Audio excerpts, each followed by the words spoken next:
दोस्तों, ये किसी फिल्म का नजारा नहीं बल्कि ऑस्ट्रेलिया के क्रिसमस द्वीप पर हर साल ऐसा ही होता है। जरा कल्पना करें कि यदि आपके घर और गलियों में केकड़े इस तरह से हमला बोल दें तो जाहिर है ये हमला आपके लिए डरावना होगा। किंतु इन केकड़ों के हमले से डरे इन लोगों को जल्द ही चींटियां बचाने पहुंच जाती है और ये चींटी चंद दिनों में ही इन सारे केकड़ों का काम तमाम कर डालती हैं। ये पीली चींटियां झुंड बनाकर हमला करती है और अंदाजन हर साल करीब 15 लाख केकड़ों को मार डालती हैं। चींटी केकड़ों के मुंह और नाक को अपना निशाना बनाती हैं, जिस कारण केकड़ों को संभलने का मौका भी नहीं मिल पाता और ये केकड़े दर्दनाक मौत मारे जाते हैं। जरा दूसरी वीडियो देखें। ये चींटी यहाँ ततैया के घोंसले को बुरी तरह से तोड़ रही हैं। सिर्फ घोंसले ही नहीं, ये निर्भीक चींटियां यहाँ मौजूद सभी बड़े ततैयों की गर्दन भी तोड़ डालती है और साथ ही सारे लार्वा को भी चट कर जाती है। ये सब देखने में अनोखा है। आखिर कैसे ये इतनी छोटी चींटी अपने से कई गुना बड़े ततैये को भी आसानी से हरा देती है? क्या इन ततैयों के डंक का इन चींटियों पर कोई असर नहीं होता? सच कहूं तो डंक का असर तो तब होगा जब इन ततैयों को डंक मारने का अवसर मिलेगा। चींटी और ततैया के कई गुण आपस में मिलते हैं क्योंकि इन दोनों ही जीवों के एक ही पूर्वज थे। यानी डंक सिर्फ ततैये के ही नहीं बल्कि चींटियों के भी पास होता है। साथ ही चींटियां हमला करने में ततैयों से बहुत तेज होती है, इसलिए अपने बाल जैसा पतला डंक ये चींटी पहले ही ततैयों के शरीर में घुसाकर अपना जहर उगल देती हैं। इस जहर के प्रभाव से ततैया छटपटाने लगते हैं। साथ ही इन चींटियों के पास शक्तिशाली जबड़े और एसिड होता है। इन हथियारों का कोई जवाब किसी ततैये के पास नहीं होता। लेकिन क्या ये चींटियां इन ततैयों को खाने के लिए मारती है? नहीं, असल में ये चींटी जानती हैं कि ततैया बेहद खतरनाक होते हैं और कोई भी बुद्धिमान जीव अपने घर के पास किसी खतरनाक पड़ोसी को पसंद नहीं करता। जैसे हम इंसान अपने घर के आसपास किसी सांप को देखते ही मार डालते हैं, ऐसे ही ये चींटियां भी अपनी कॉलोनी के पास किसी ततैये के छत्ते को देखते ही उन ततैयों के साथ युद्ध छेड़ देती है। किंतु दोस्तों, ये चींटियां सिर्फ ततैयों के साथ ही नहीं लड़ती बल्कि मकड़ियों के साथ भी ये ऐसा ही करती हैं। ये मकड़ियों के ठिकानों पर हमला करके छोटी और बड़ी सभी मकड़ियों को मार डालती हैं। इन चींटियों को मरमिशिया नाम से जाना जाता है। ये अपने आसपास अन्य किसी जीव को पसंद नहीं करती, जिसके पीछे का कारण बेहद सरल है। जब दो जीव एक ही इलाके में रहते हों तो दोनों ही जीवों में खाना जुटाने के लिए आपस में प्रतिस्पर्धा भी रहती है।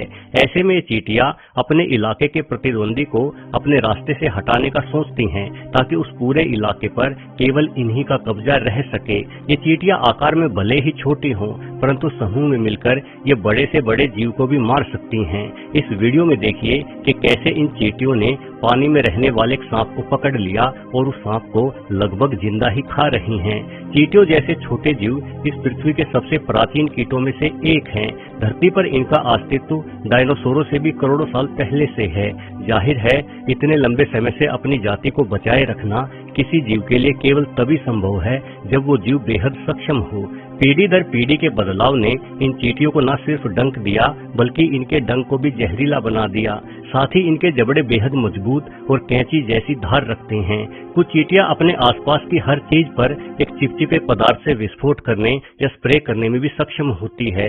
वहीं कुछ चींटियां अपने दुश्मन पर केमिकल वाला थूक भी फेंकती हैं। चींटियों के एवोल्यूशन को देखकर तो ऐसा लगता है जैसे आने वाले सालों में तो ये अपने लिए रॉकेट और मिसाइल बनाना भी सीख लेंगी। चींटियों का अपने शिकार को मार डालने का तरीका इतना भयानक होता है कि इन पर नजर पड़ते ही दूसरे कीटों में खौफ छा जाता है। कीटों की जानकारी रखने वालों का कहना है कि यदि आप अपने घर में ततैया या मक्खियों से परेशान हैं, तो आप अर्जेंटीना में पाई जाने वाली इन जहरीली चींटियों को तो पाल कर भी रख सकते हैं। इन्हें देखते ही मकड़ी, ततैया या मक्खी आदि सब भाग जाती हैं। इसे सिद्ध करने के लिए वैज्ञानिकों द्वारा प्रयोग भी किए गए हैं। वैज्ञानिकों ने ड्रोसोफिला मक्खियों के साथ अपने प्रयोग किए। कुछ मक्खियों को इन चींटियों से भरे स्थान पर छोड़ दिया गया। यहाँ मक्खियों के खाने के लिए चीनी भी रख दी गई थी, इसलिए मक्खियों को ये स्थान काफी पसंद आया। किंतु तभी वहाँ मौजूद चींटियों ने एक मक्खी को पकड़ लिया। ये देखकर बाकी की मक्खियां डर के मारे तुरंत वहाँ से भाग गई।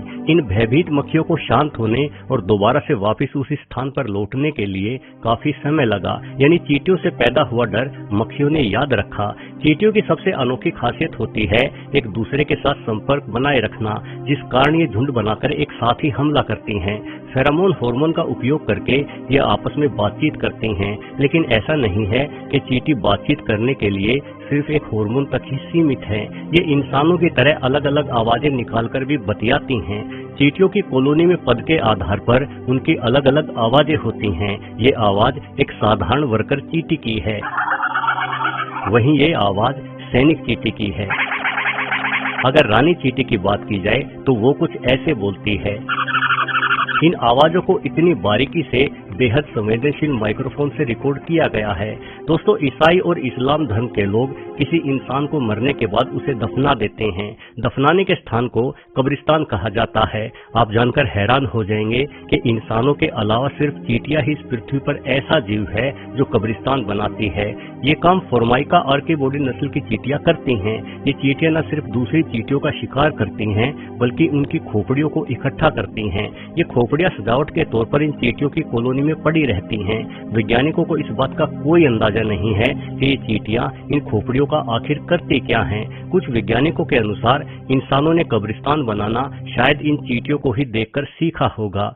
चींटियों के व्यवहार को लेकर जो सबसे हैरान कर देने वाली बात है वो ये कि ये चींटियां संक्रामक बीमारियों को भी भली भांति समझती हैं। यदि कोई चींटी किसी रोग से पीड़ित हो जाए तो उस चींटी को बाकी की चींटियों द्वारा या तो मार दिया जाता है या अपनी कॉलोनी से बाहर कर दिया जाता है। यदि कोई चींटी किसी रोग के चलते मारी जाती है तो कॉलोनी में उस मृतक चींटी के शव को निपटाने के लिए बाकायदा एक समूह होता है। ये चींटियां समझती हैं कि मर चुकी चींटी के साथ संपर्क रखने से उन्हें भी संक्रमण या बीमारी हो सकती है। यही कारण है कि शवों को ठिकाने लगाने वाली चींटियां कुछ दिनों तक अन्य चींटियों से सामाजिक दूरी भी बनाए रखती है। ये चींटियां अपनी कॉलोनी से दूर ही रहती हैं। कॉलोनी के अंदर मौजूद बाकी की चींटियां प्राकृतिक रूप से पौधों में पाए जाने वाले रेजिन को अपनी लार के साथ मिलाकर एक मिश्रण तैयार करती हैं। फिर इस मिश्रण की परत को कॉलोनी पर चढ़ा देती हैं ताकि कोई भी फंगस या महामारी इनकी कॉलोनी में ना फैल सके। यानी ये चींटियां सिर्फ अपने मरे हुए साथियों को दफनाना ही नहीं जानती, बल्कि इन्हें ये भी मालूम है कि अपने जिंदा साथियों को कैसे सुरक्षित रखा जाए। इन तथ्यों पर यकीन करना मुश्किल है, किंतु ये तथ्य बिल्कुल सत्य हैं। लेकिन चींटियों की बुद्धिमानी का यही अंत नहीं है। 1861 से लेकर 1865 तक चले अमेरिकी गृह युद्ध के दौरान डॉक्टरों ने देखा कि कुछ सैनिकों के घाव अंधेरे में हरे और नीले रंग से चमकने लगते थे और ये घाव बेहद तेजी से ठीक भी हो रहे थे। उस समय इस घटना को एंजल ग्लो कहा गया। ये माना गया कि कोई परी या फरिश्ता सैनिकों के घावों का उपचार कर रहे हैं, लेकिन बाद में खोजबीनों से पता चला कि घावों का उपचार करने वाले फरिश्ते असल में चींटियां ही थी। चींटियों के आसपास एक बैक्टीरिया पाया जाता है जिसे फोटोरेप्स ल्यूमिनेशंस नाम दिया गया है। ये बैक्टीरिया घाव को सड़ाने वाले दूसरे बैक्टीरियाओं को मार डालता है और इसकी मौजूदगी में जख्म बेहद तेजी से भरते हैं। ये बैक्टीरिया उन सैनिकों तक चींटियों के जरिए ही पहुंचा था।